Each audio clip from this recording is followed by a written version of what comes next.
há uma fórmula que fixa o valor da atribuição da bolsa. Essa fórmula, que eu com franqueza não me recordo de cor, está nas normas técnicas que, no fundo, constituem a portaria que regulamenta o decreto-lei do Partido Socialista aprovou.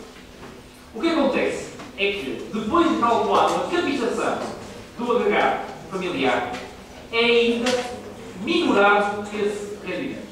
Isto é, salvo erro, depois de se chegar a um valor, tem uma fórmula, tem um conjunto de coeficientes, e depois, seguem depois para o José Soleiro e o líder da JP dizer que o Partido Socialista divide os agregados familiares, suporta as pessoas ao meio, mas depois de fixar esse valor do rendimento de cada família, que dá diretamente acesso a uma escala linear ao valor da bolsa, o Partido Socialista, no projeto que apresentou, ainda minorava esse valor.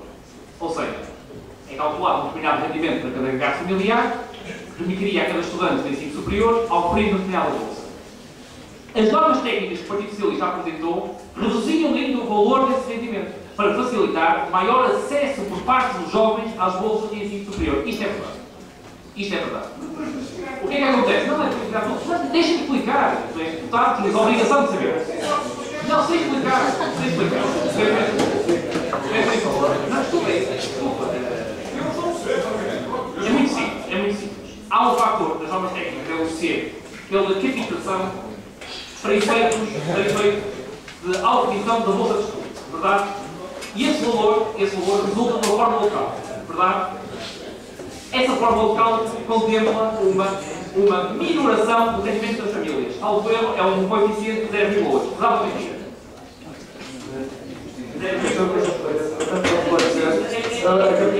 É lamentável, mas não podemos tentar intoxicar a opinião pública com esses argumentos, que são argumentos sem qualquer fundamento. É lamentável. Portanto, eu gostava, vou explicar também, isto é vocês explicar, com bastante rigor. Obviamente depende de cálculo, o rendimento depende, o valor de bolsa a atribuir depende obviamente do rendimento das famílias e da captação. A valor da captação pega-se o rendimento ilíquido, multiplica-se por 0,85 para chegar ao rendimento líquido e divide-se, não, imagine-se um agregado com 4 pessoas, não se divide por 4, divide-se por 2 vezes ou 9. Porquê?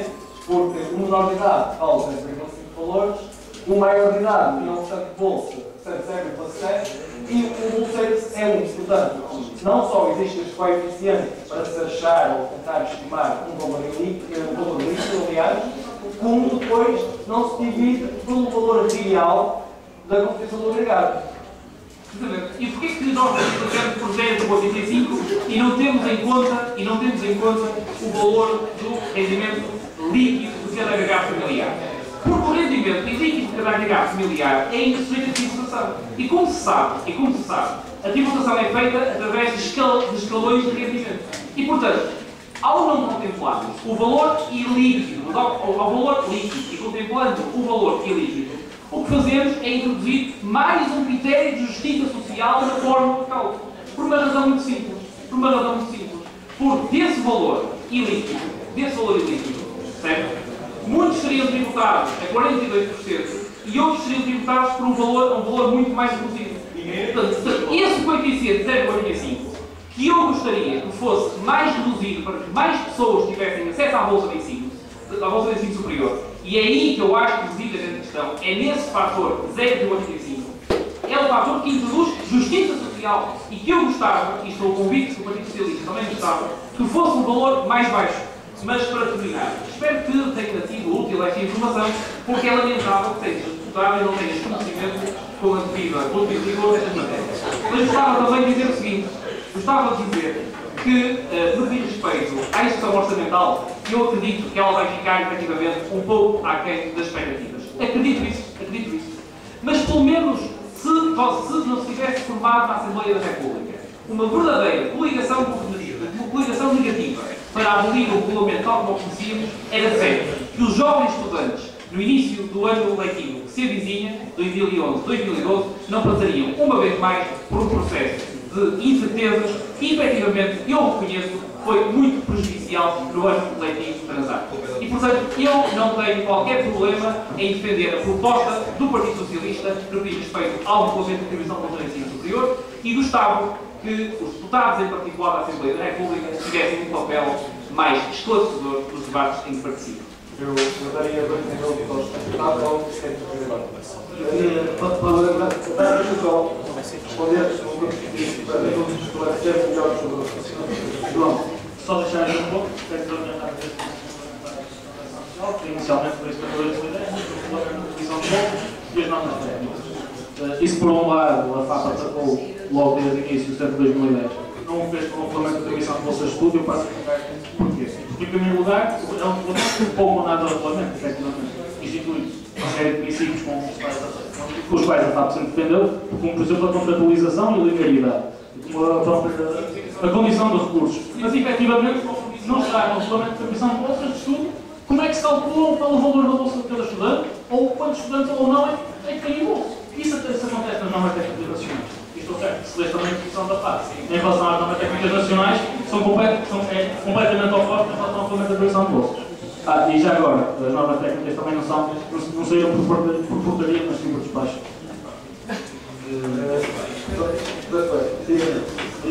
Qual a pergunta da gestão que quero fazer um comentário sobre isto?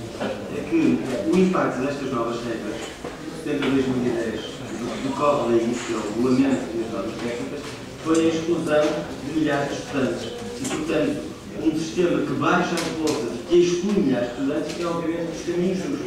Tão injusto que o próprio Partido Socialista, no final da legislatura, apresentou uma resolução para o Governo alterar a lei que tinha feito. Portanto, é disto que estamos a falar. É verdade que o Luís dele diz que o regulamento não diz nada de concreto. O regulamento é um enunciado de princípios gerais. E, portanto, quando saiu o regulamento, nós ficamos sem saber o que é que ia acontecer com as bolsas de estudo. Se iam ser mais bolsas de estudo, qual seria o valor ia subir ou ia baixar, não sabia. Que era a situação que temos hoje. E é por isso que eu critiquei a atitude do CDS e do PSD, porque a situação que temos hoje, que nós podíamos ter definido por lei, quais eram as regras de atribuição de bolsas. E até não tinha questão orçamental, Michel. Sabe o que é que não tinha?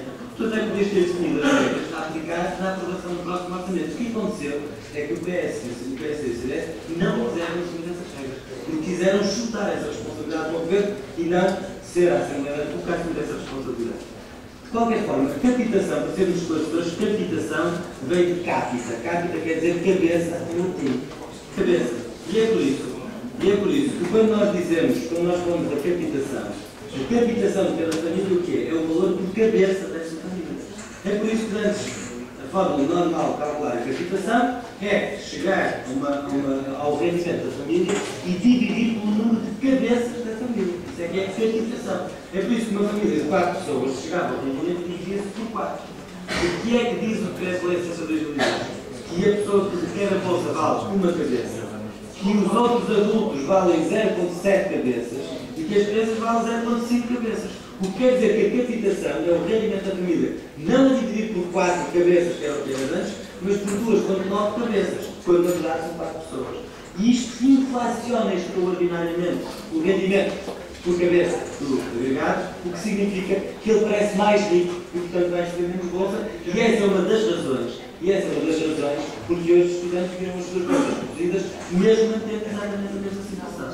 Sobre a questão da gestão que me perguntaste, eu acho que um financiamento, já foram aqui expostas várias formas de financiamento. O financiamento deve ter critérios objetivos em função dos números de alunos das universidades, das faculdades, e a mim não me incomoda que o financiamento tenha também uma componente de investimento e desenvolvimento e até tenha fundos públicos confidenciais em função de projetos específicos das universidades. Acho que é preciso garantir é que existe um financiamento plurianual para as instituições e que esse financiamento plurianual não está a depender, como hoje acontece, das instituições se transformarem em fundação de direito privado. Porque uma universidade que quer ser uma instituição pública, e todas deveriam ser, eu sou contra o dinheiro, acho que a transformação em fundação é negativo para o ensino público, mas acho que o financiamento plurianual deveria ser garantido a todas as instituições e ser contratualizado dessa forma. O último comentário sobre a política económica expansionista, que falou ali, do que veio o Sr. Rapaz, de Miguel, Ricardo. Eu concordo contigo que é preciso uma política económica expansionista, porque só uma política económica expansionista é que permitirá gerar emprego, que é aquilo principal problema do país. Acontece que há 3 partidos nestas eleições que se apresentam garantindo que não vão aplicar uma política económica expansionista.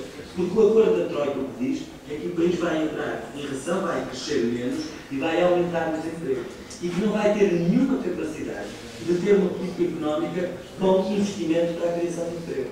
E é por isso que sim, uma política económica expansionista é necessária, e é por isso que para ter uma política económica expansionista nós precisamos de renegociar a dívida para a economia poder respirar e podermos avançar na criação de emprego e na recuperação da economia, para, tendo essas condições, começarmos a pagar aquela parte da dívida que realmente temos que pagar, e é por isso que nós temos que insistir sobre essas propostas. Nestes 2 minutos é para levar para as questões pessoais. Sim, sobre as questões concretas, só uma última palavra ainda sobre as bolsas.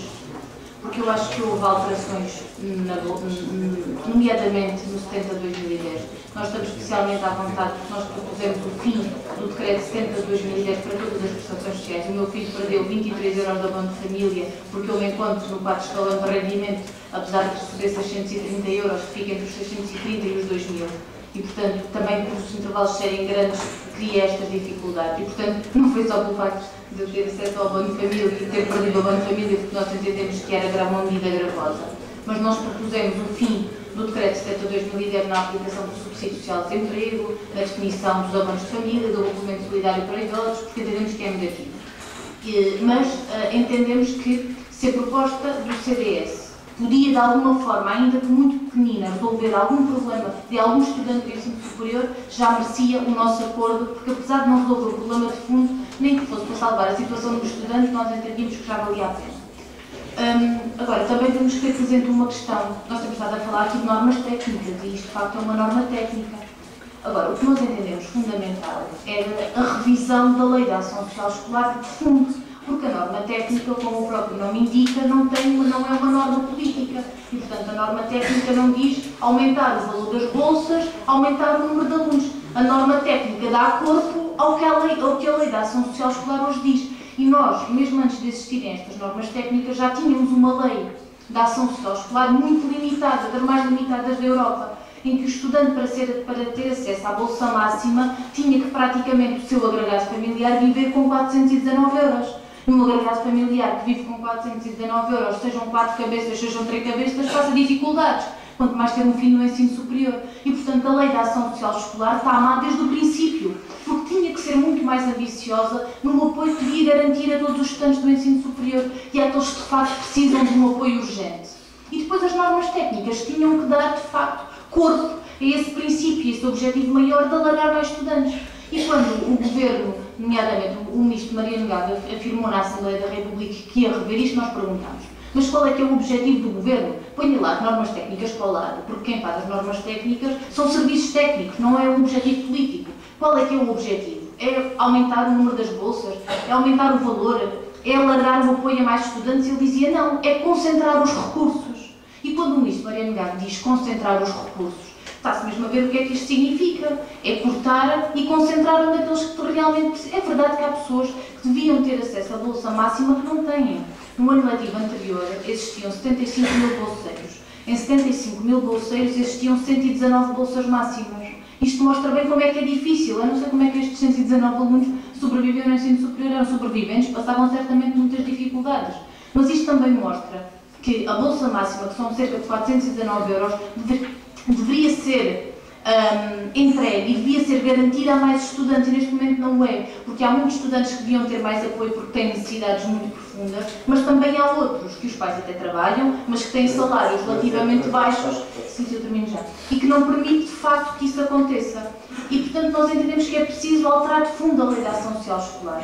E para isso não há norma técnica que dê corpo a isso se não houver vontade política de traduzir isso de facto no alargamento da ação social escolar. E preocupa-nos quando o Ministro diz, e está lá escrito no Orçamento de Estado, que se prevê a centralização dos recursos da ação social escolar indireta e que está colocado em cima da mesa a privatização de serviços, de cantinas, de residências, e o que é que isto significa no aumento dos preços e na degradação da qualidade, e isto de facto preocupa-nos. Agora, nós também não dizemos que não teve resultado nenhum.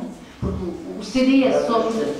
Sim, sim, já... Acho que era importante responder à questão da rede superior e depois já expandir as questões a outras áreas, não só em superior. Eu acho que a questão que foi aqui colocada, o CDS apresentou a proposta de retirada das bolsas do Decreto 70/2010, creio eu, não apenas porque o deputado do CDS tem acompanhado isto, pensou no assunto, não é? Naquele determinado dia. Foi porque os estudantes do ensino superior vieram para a rua. Não podemos esquecer que houve uma grande manifestação no dia 17 de novembro, às portas da Assembleia da República, e que obrigou ali a um compromisso dos partidos que ali quiseram descer no sentido de resolução destes problemas. Porque tudo o que deste país se alterou em matéria de ensino superior foi sempre quando houve luta. Não foi quando nós, os 5, que não nos convencemos uns aos outros porque cada um defende a sua coisa, nos sentámos à volta de uma mesa a ver o que é que era melhor. Foi quando os estudantes vieram para a rua, lutaram pelos seus direitos e exigiram outra resposta. E foi determinante a luta do 17 de novembro. Foi determinante porque obrigou, de facto, a uma pressão imensa no plano da Assembleia da República para esta alteração. Por uma alteração pequenina, é preciso ir mais longe. Quando se luta nem sempre se ganha, os estudantes não tivessem vindo para a rua, nem disto estaríamos a falar, e a luta depois do dia 6, dia 7, vai ter que continuar depois das eleições, como foi aqui bem dito, o problema mantém-se. Houve muitos estudantes que continuam sem acesso à bolsa e perderam o apoio. De facto, esta situação vai ter que exigir uma resposta mais profunda, que não se fique pelas normas técnicas, e por isso é que nós entendemos que uma das medidas urgentes para a juventude é o reforço da ação social escolar, indireta ao nível das residências e das cantinas, e igualmente o valor das bolsas. Da rede de ensino superior. Nós temos uma sociedade que muda com o tempo. Nós temos um país que, ora, nascem mais pessoas, ora, morrem mais pessoas, e, portanto, nós vivemos num país que não é imutável. E, portanto, qualquer reflexão profunda que se quiser fazer sobre o ensino superior em Portugal terá que ser uma discussão, acho que é uma discussão regular que deve ser feita sobre o ensino superior. Mas nós temos que perceber que com critérios é que vamos fazer essa discussão. Se vamos ouvir todas as associações de estudantes ou se não vamos ouvir os estudantes, se vamos ouvir os funcionários das instituições de ensino superior e perceber se eles são mais prejudicados com o regime de fundação, porque não é cumprido o contrato coletivo de trabalho da função pública e são praticadas outras regras, se vamos ouvir os professores, se vamos ouvir as autarquias, em que muitas vezes o ensino superior politécnico tem um papel fundamental do ponto de vista do desenvolvimento regional. O que é que seria do Distrito de Beja, o que é que seria do Distrito de Castelo Branco até Viana de Castelo, com o encerramento dos institutos politécnicos, que garantem ainda algum dinamismo à economia. E, de facto, deve haver uma reflexão profunda sobre o que é que se quer, do ponto de vista da oferta formativa, das respostas que se dão, também do ponto de vista da qualidade das escolas. Eu acho que isso tem que estar colocado em cima da mesa. Agora, não pode ser aquelas discussões que nós temos ouvido, em que o Governo chama lá as pessoas, isto, diga-se isto, eu acho que isto tem que se dizer, não é só o Governo do Partido Socialista, o Governo do PSD e do CDS, nem o Conselho Consultivo da Juventude reuniu, não é? Que é só consultivo, mas quando era um Governo nem se reuniram. E, portanto, não se pode lá chamar as pessoas, perguntar-lhes as opiniões, as pessoas dizerem que é preciso ir mais longe no regime de atribuição de bolsas e a gente depois a subir para o ar entre a 6 e 100%, não é? Porque ouvir as pessoas, esta componente da democracia participativa implica ouvir e ter em conta a opinião das pessoas, não é? Depois de 4 projetos pela suspensão do processo de encerramento de escolas, nós ouvimos as pessoas, a Assembleia da República pronunciou-se, mas continuamos a encerrar mais de 4.000 escolas como foram encerradas. E, portanto, também no que diz respeito à rede do ensino superior público, nós temos que perceber o que é que queremos para o país.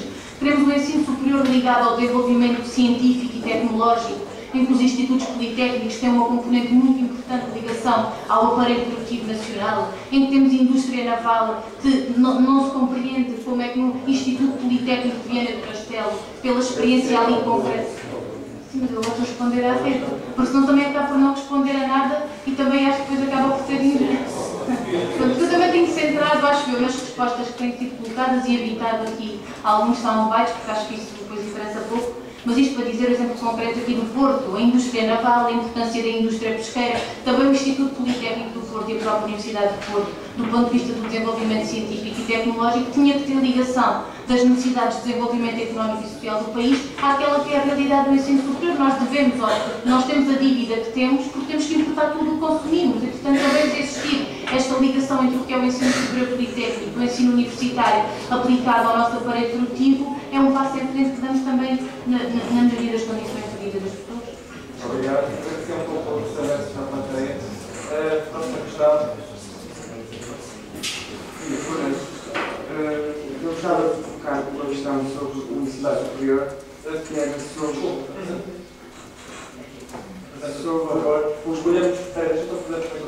Escolhemos 3 questões direcionadas para um elemento específico e depois respondemos ao final dessas 3 questões. Obrigado. Eu chamo-me Diogo Figueira, sou bolseiro de investigação científica e gostava de colocar uma questão a todo o painel, que é a seguinte. Eu ouvi falar aqui na subida do número de atribuição de bolsas. Isso é verdade, mas deve-se grande em parte a fundos comunitários. E essa subida do número de bolsas ocorreu também, ao mesmo tempo, uma subida do número de bolseiros precários. E não são trabalhadores precários porque os bolseiros de investigação científica, eu penso que aqui nesta sala pode haver alguns, é provável, nas faculdades existem muitos bolseiros. Ou seja, não são trabalhadores precários porque nem sequer são trabalhadores, não têm contrato de trabalho. Isto o que significa é que um bolseiro não tem qualquer tipo de proteção social contra a doença ou desemprego, que tem uma remuneração apenas de 12 meses, ou seja, não tem os 14 meses do trabalhador normal, e tem o seu salário congelado já desde 2002, ou seja, há 9 anos. O que representa uma perda de poder de compra de 20%. Eu penso que não deve existir paralelo, se calhar, no outro tipo de setor de atividade. Recentemente foi posto na Assembleia da República um projeto de lei de alteração do Estatuto de Bolseiro que mereceu a reprovação do PS e do PST. Eu aproveitava para perguntar o porquê, ou seja, como é que faz sentido rejeitar aos bolseiros a oportunidade de serem considerados trabalhadores iguais a todos os outros. E eu peço, por favor, para não dizerem que nós somos estudantes, porque eu tenho colegas meus que são bolseiros de investigação há 10 e 15 anos, têm neste momento perto de 40 anos, e dizer que eles ainda são estudantes quando acabaram o curso há, sei lá, 15, 20 anos, penso que não é correto. E estas são questões importantes, porque quando se fala em ciência, fala-se de uma oportunidade para sairmos da crise.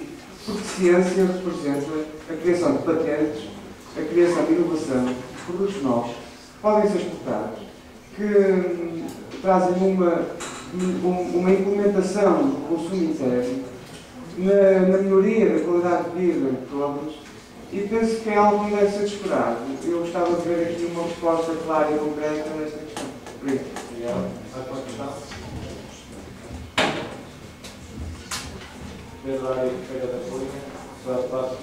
Eu não sei se seria possível, à semelhança daquilo que aconteceu com o Rolo, dirigir uma pergunta a cada um.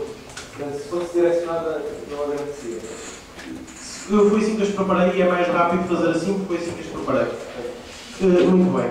Começando então por agradecer ao Cláudio, não só por permitir esta pequena distorção das regras, mas também por ter organizado isto e dar-lhes parabéns precisamente por uma coisa com com sentido de oportunidade. Eu gostava de fazer, eu gosto sempre de debates e acho que eles são muito divertidos, mas por vezes não são esclarecedores. Portanto, eu vou tentar fazer perguntas para as quais não sei a resposta, que às vezes é complicado.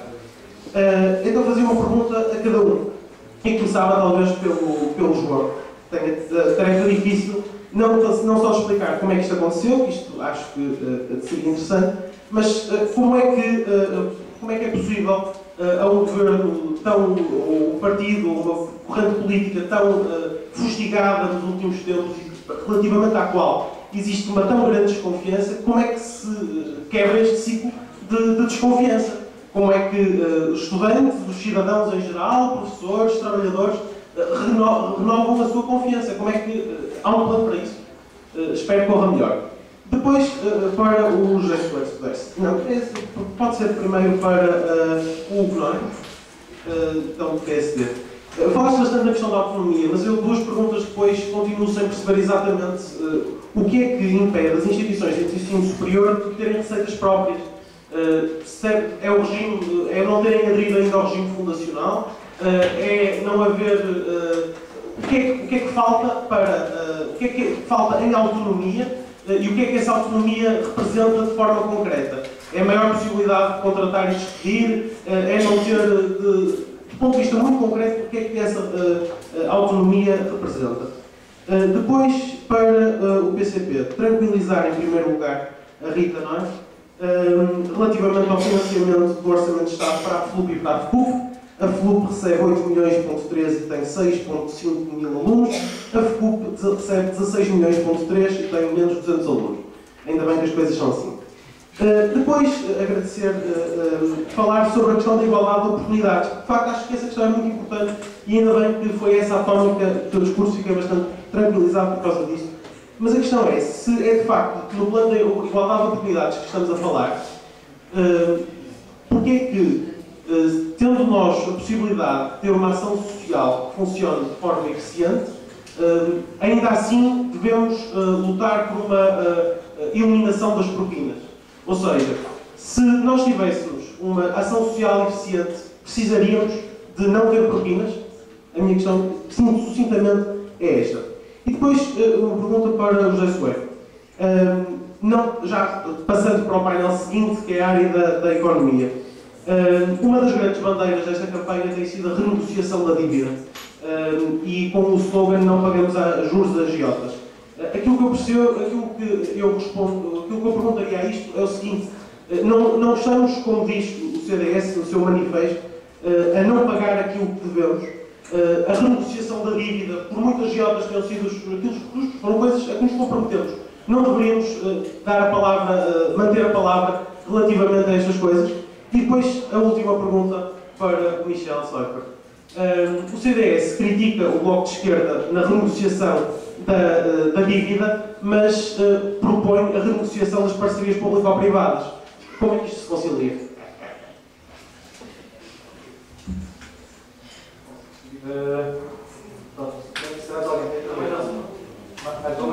Mais uma e depois tem.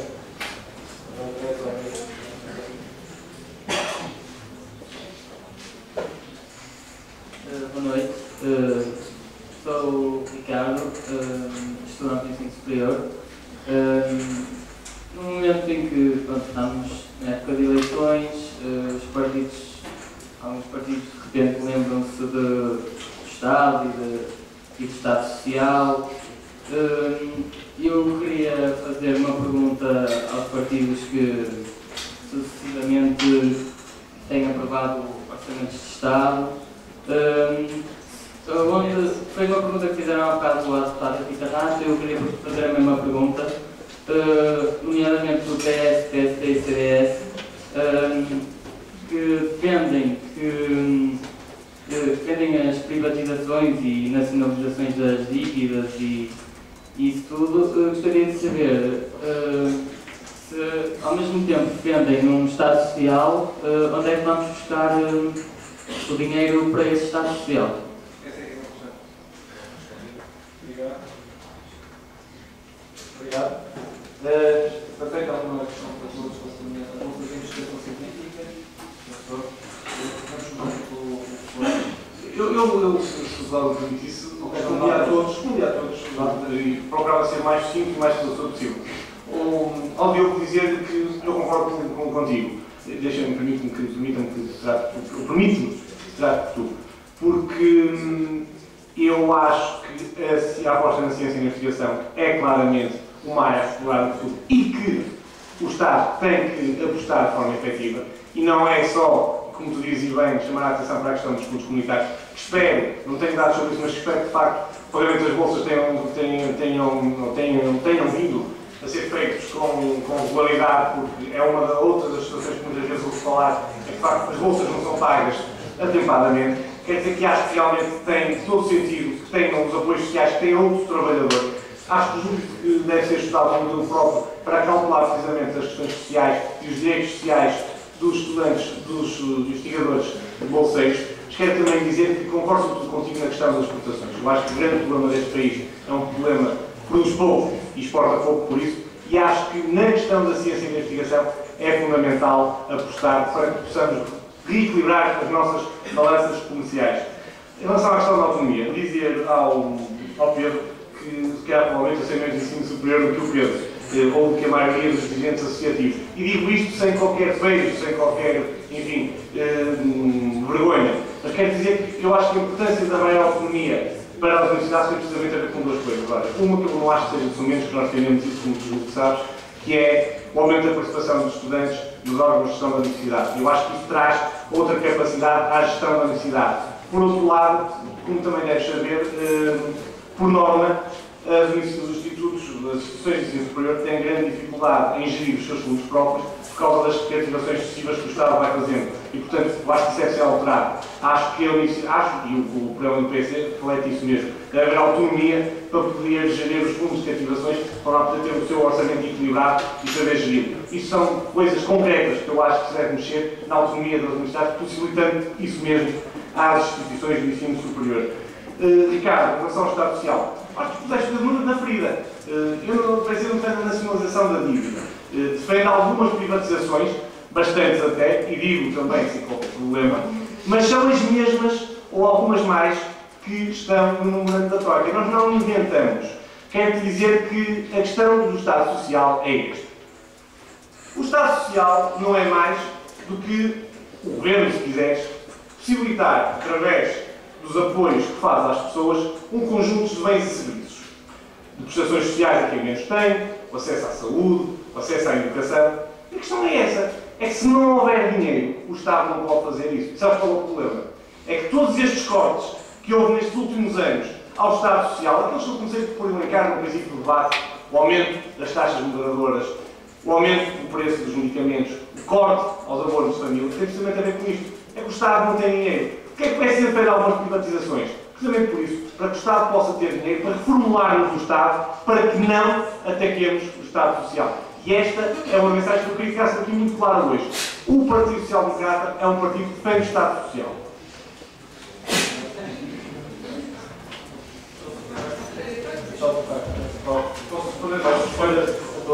Em relação à questão dos bolseiros, eu acho que os bolseiros de investigação têm um regime muito particular, aliás, é objetivo, não é? Mas acho que isso advém do próprio modo de vida, entre aspas, ou seja, da própria ocupação que escolheram.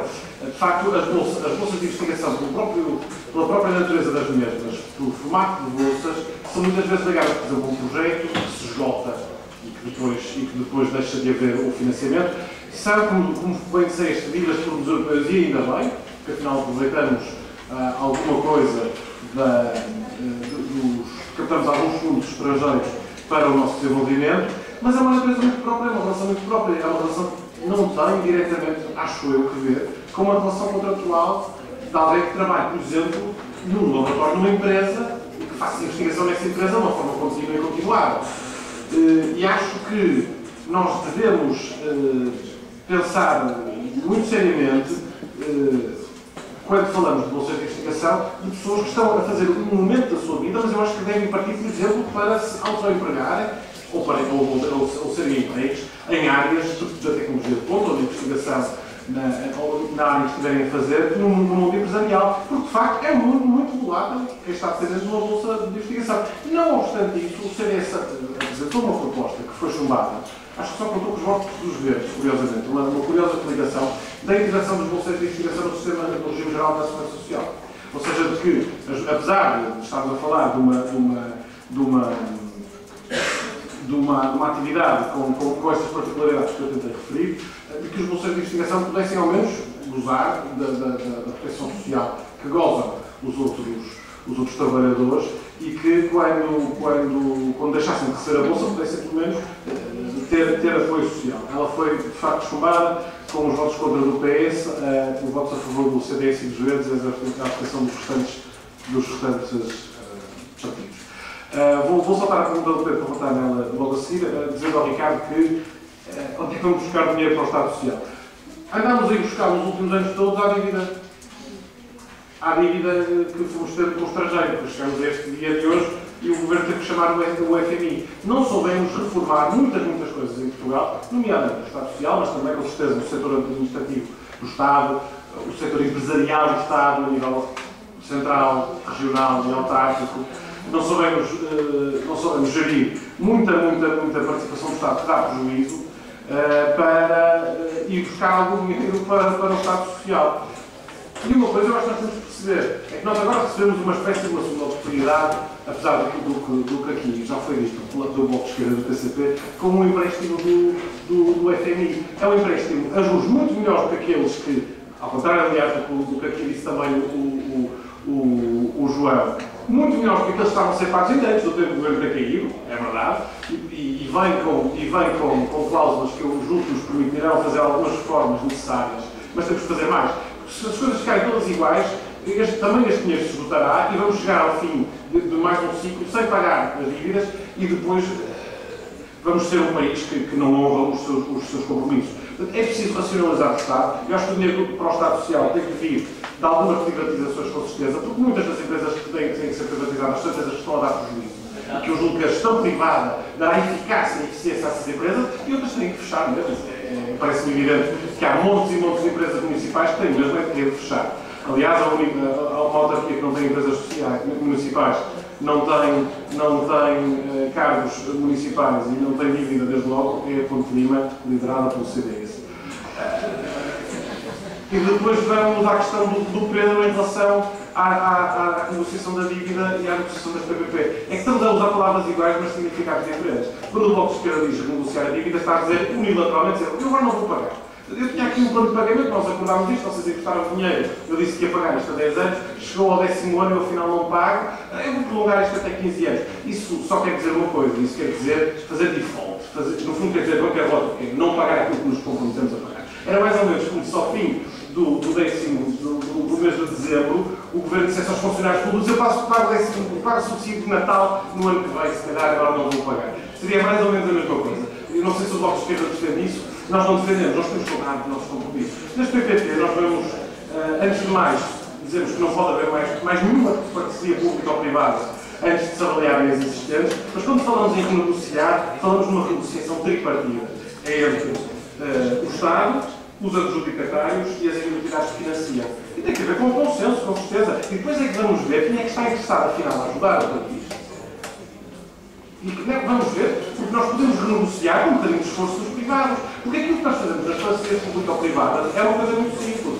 É que nós estamos a entrar com o dinheiro dos nossos impostos, o vosso dinheiro, o meu dinheiro, para cobrir um risco de uma empresa que está a dizer, olha, vou fazer aqui uma obra, se ela der prejuízo, o Estado paga, se ela der lucro, eu saco o lucro. Isso está profundamente errado. Então é preciso negociar, depois vamos ver quem é que tem interesse. Claro, muitas vezes nos dirá, se calhar vamos fechar a porta. Mas eu acho que no momento em que estamos a fazer um esforço, todos, a começar pelas pessoas a que veem os seus impostos aumentarem e os seus contribuições sociais aumentar, não custa nada ver as empresas também a contribuírem com esse esforço. E há uma coisa que o Zé Soeiro aqui disse, e eu acho que faz todo sentido. As empresas têm todas que aprender a pagar os seus impostos. Mas também não podemos entrar na demagogia de dizer uma coisa.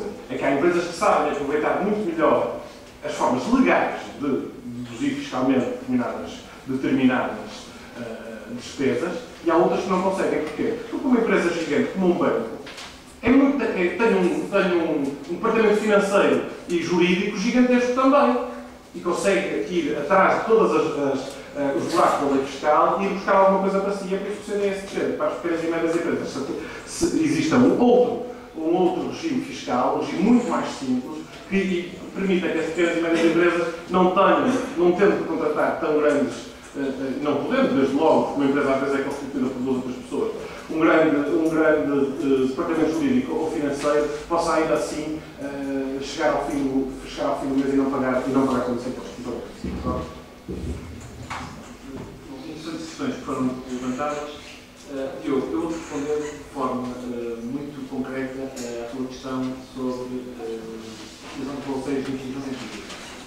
Efetivamente, ser bolseiro de investigação científica, ao contrário do que foi sugerido, não é uma escolha, porque eu conheço muitos estudantes, licenciados, que quando terminaram o seu ciclo de estudos não tiveram outra forma de oferir o rendimento que não aceitar fazer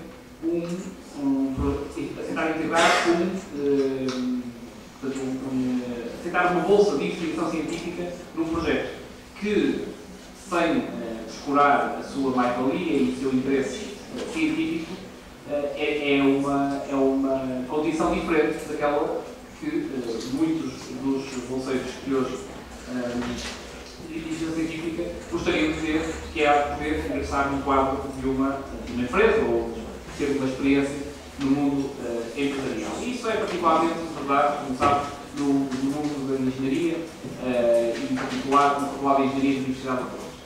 Ora, a verdade é que, como tu disseste, grande parte dos projetos de investigação científica são financiados através de fundos comunitários. Não deixa de ser uma opção política por parte do Governo, em muitos casos, mas isto não permite que o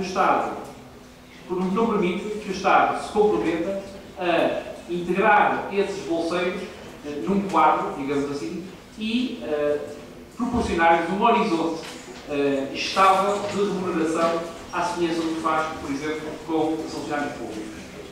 O que é que eu acho que deve acontecer? Eu entendo que é grave não haver um estatuto de carreira para os bolseiros de investigação científica. Mas isso exige desde logo que nós consigamos rastrear em cada unidade de investigação e em cada projeto quais serão as necessidades, eu não diria básicas, mas quais serão as necessidades nos próximos anos, do ponto de vista dos recursos humanos para se proceder e para se dar a prossecução a essa mesma investigação. E em função desse rastreio, perceber se há ou não possibilidade de fazer um contrato de trabalho, não da totalidade dos bolseiros neste momento, o resto disso não seria suportável para o Governo e para o Estado português, particularmente neste momento de crise, mas pelo menos conseguiríamos contornar em parte esse problema, sendo que parece-me também evidente que é absolutamente necessário integrar todos os bolseiros no regime da Segurança Social, coisa que o Governo fez, por exemplo, no que diz respeito aos estágios profissionais, com o prejuízo de o rendimento líquido ser inferior, mas não deixa de ser, na minha opinião, um balanço positivo que se pode fazer a propósito dessa alteração. Depois, gostava de dizer o seguinte: como quebrar este ciclo de desconfiança bem latente na nossa sociedade? Eu não tenho uma visão romântica das coisas e julgo que consigo provar ter flexibilidade de pensamento nestes debates, em alguns debates em que participar. Mas gostava de vos dizer o seguinte: nenhum primeiro-ministro escolhe as condições em que governa. Nenhum primeiro-ministro escolhe as condições em que governa. E a verdade é que, desde que foi eleito em 2005, o Partido Socialista viu-se confrontado com uma sucessão de acontecimentos que não lhe permitiram, em boa verdade, implementar na totalidade a agenda como se comprometeu como português. Dirão, bom, lá está o Partido Socialista, ou o representante do Partido Socialista, a culpabilizar a situação externa pelo que está a suceder em Portugal. É verdade. Mas é verdade, eu assumo isso. Por mais etéreo, por mais metafísico, por mais abstrato que pareça este argumento, a verdade é que nós estamos a viver a maior crise dos últimos 80 anos.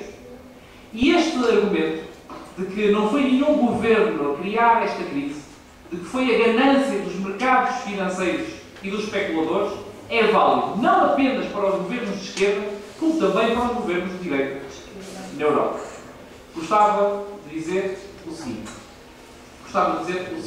a este propósito.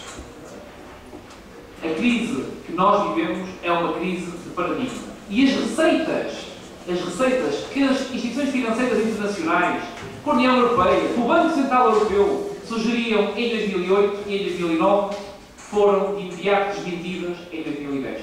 Numa primeira fase, fez um apelo generalizado ao investimento público, o que levou, como todos sabemos, a um aumento dos déficits por parte dos Estados. Pois logo em 2010, também devido a ataques especulativos cirúrgicos, as mesmas instituições financeiras aconselharam de imediato se reduzisse esse mesmo investimento público. E porquê? Porque se percebeu que iria ter lugar a denominada crise das dívidas soberanas. Essa crise exige por parte dos Estados um esforço acrescido de consolidação orçamental. E esse esforço acrescido de consolidação orçamental é essencial para que possamos retomar um caminho de crescimento da economia. Vários estudos sugerem que só há crescimento líquido de emprego quando uma economia cresce a 3%. E eu entendo que o melhor caminho para nós retomarmos esse caminho de crescimento e gerarmos emprego na economia é consolidarmos as finanças públicas, com coragem, assumindo e honrando os nossos compromissos, mas tendo também uma particular atenção para o Estado Social. Porque quando a direita fala do Estado Social, eu acho que fala com um sentido de abstração, mas não. O Estado Social é uma realidade, e é uma realidade para os cidadãos no seu cotidiano. Quando vão ao hospital, quando estão a estudar numa escola pública, quando estão numa faculdade. E a forma como a direita fala do Estado Social é uma forma que revela não um sentido de justiça social, mas um sentido de caridade, algo que, desde logo, ou que eu falo desde logo, não posso rever, e é uma forma, e é aliás também uma forma leviana, porque não encontro evidência nenhuma e desafio qualquer um dos presentes aqui a encontrar uma réstia de social-democracia e de Estado Social no programa que o PSD apresenta a estas eleições. Não encontro. E a verdade é que nós também não temos um complexo com a iniciativa privada, como têm os partidos à esquerda do Partido Socialista. Houve outra pergunta que foi colocada, muito interessante também. Bom, mas afinal, por que razão é que chegamos a este estado de coisas? Bom, o líder da JP disse, bom, nós não soubemos gerir o Estado Social e por isso chegamos à falência. Nada, nós, país, não conseguimos gerir o Estado Social, não há dinheiro e chegamos a esta situação. Nada disso. Nós não chegamos a esta situação porque investimos o dinheiro das pessoas. Não chegamos a esta situação devido a este facto aos olhos da direita. Nós chegamos a esta situação, efetivamente, tendo cometido erros, com certeza que sim. Eu próprio reconheci alguns erros aqui e tenho abertura para os reconhecer e junto com o Partido Socialista também. Reconheço erros. Tudo. Se não estamos a falar de bolsas, nunca há tempo para falar de bolsas. Erro, por exemplo, com certeza, nas normas técnicas, eu entendo que o coeficiente devia ser um coeficiente mais reduzido para permitir um maior acesso a bolsas de ensino superior por parte dos estudantes. Erro, ou possibilidade de erro, quando, por exemplo, se obriga a que os estágios profissionais façam um desconto para a segurança social, o que vejo logo é positivo, mas nivelando por baixo os salários, o que vai criar uma nova referência por baixo para todos os jovens licenciados que entram no mercado de trabalho. Não sei se isto é um erro imediato, mas pode ter uma repercussão negativa no futuro. Eu estou aqui para assumir essa possibilidade. Estou aqui para o assumir, mas para dizer que em momentos difíceis, exigem escolhas difíceis e também exigentes. E eu acho que o melhor compromisso entre a defesa do Estado Social e a consolidação das finanças públicas reside particularmente no Partido Socialista. Obrigado, João. Vou-me concentrar sobre duas questões que me colocaram, sobre o conceito de investigação, e sobre a questão da renegociação levantada pelo ANS. Então, sobre as bolsas de investigação, o que é que acontece hoje? Quando o Governo apresenta as suas estatísticas sobre o aumento do número de investigadores, contabiliza todos os bolseiros, ou seja, considera os investigadores, portanto, trabalhadores da investigação científica, trabalhadores científicos. Só que no seu regime social e laboral, estes investigadores não são reconhecidos enquanto trabalhadores, têm uma bolsa e, portanto, têm todas as consequências que eu explicaste, que é, não têm acesso à proteção da maternidade, não têm nenhum acesso à proteção do desemprego, não têm proteção, enfim, não estão a fazer uma carreira contributiva de acordo com aquilo que seria a sua condição. E, além do mais, desde 2002, os valores das bolsas não são atualizados. Estamos a falar de investigadores qualificados que ganham 745 euros, de pessoas que, depois de fazerem um doutoramento, depois de 15 anos de investigação, algumas a estudiar projetos de investigação de ponta no IBM, no INES, noutros sítios, a coordenar equipas de investigação, ganham 1.400 euros sem nenhum tipo de proteção social. É disto que nós estamos de acordo. Muitos destes investigadores cumprem um horário, porque estão integrados numa equipa. trabalham num centro de investigação. São trabalhadores científicos. Só que o governo, o PS e o PSD, não querem reconhecer-lhes esse estatuto. Foi por isso que recusaram os projetos de lei do PCP e do Bloco de Esquerda para o reconhecimento destes trabalhadores, como acontece noutros países, como acontece em Espanha e noutros países. Isto não se trata apenas de criar carreiras de investigação, como o João aqui falou. Também é importante criar carreiras de investigação, mas estamos a falar de uma coisa mais básica. De uma coisa mais básica, que é, no período em que decorre um projeto e em que aquele bolseiro está a fazer um trabalho de investigação científica, deve ou não ter um contrato de trabalho. E o que o Ministro diz é, não deve. Deve ter uma bolsa, mas não deve ter um